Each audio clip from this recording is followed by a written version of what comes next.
All right, there we go. All right.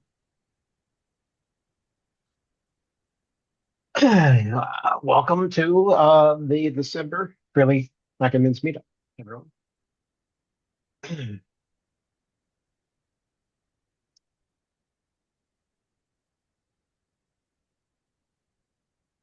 are the things that we're going to talk about real fast, and then we'll have our open discussion. So, what's new? Since we've been away, macOS Tahoe 26.2 dropped last week. There was, I think, some issue with earlier versions of Tahoe where the MDM deployed PPC settings weren't displaying properly in system settings. And that was one of the things 26.2 got fixed. They added the feature of Edge Light, which does stuff with the screen to turn your Mac into a sort of a ring light, so it eliminates your face while you're on conference meetings and such. Also closed two very serious 0 days. So if you're not on 26.2, you should be. And as always, there's a plethora of other bug fixes and other CVEs that are usually closed with these. And the full release notes here at the link.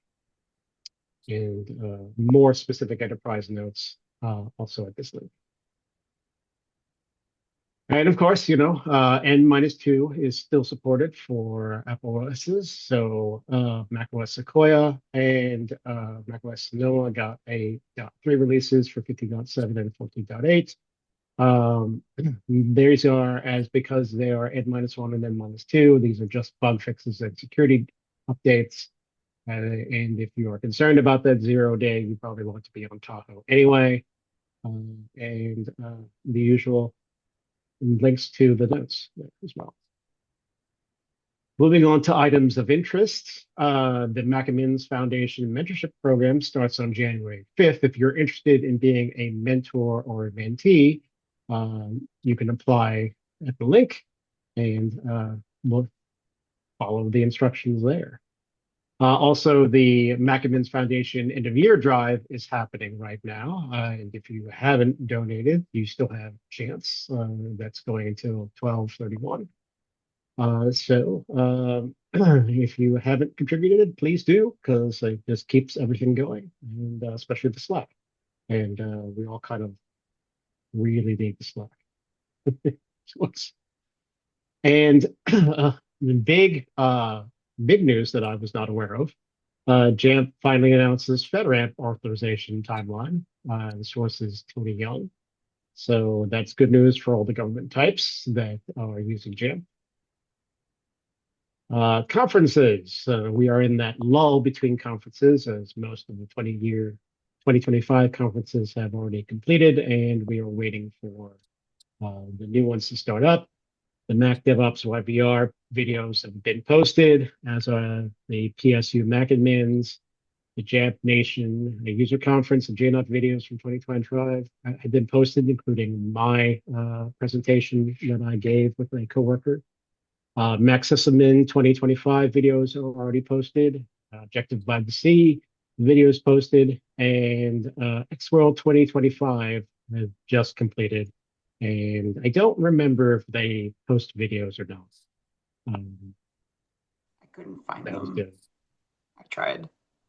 Yep, and registration for Macaduck 2026 is now open for those of you who are intending to get. And that is pretty much all that we have for what's new. And I think, Chris, you wanted to add something.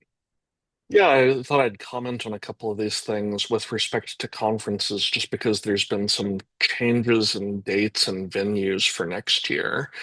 The Macaduck conference has moved up from May to April. I believe it's the 21st and 22nd, but I would encourage you to check the site.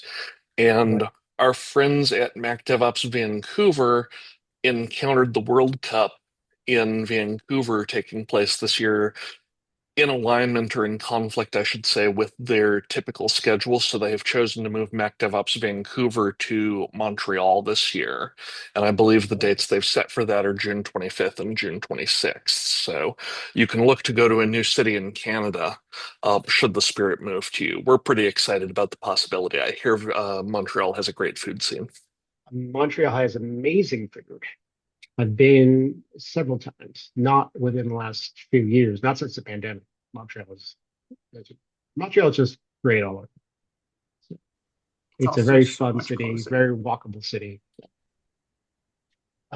Do It's so much yeah, closer to us too.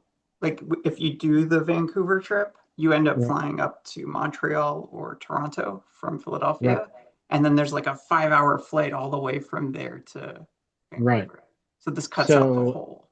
if you wanted to, you could drive up to Montreal. It is an 8 hour drive, 8+ hour drive if you decide to stop along the way, which I recommend. But you can usually just drive through the Adirondacks, and that's pretty nice scenic drive. You have no cell signal for most of it, but it's pretty nice to look at while you're driving up there.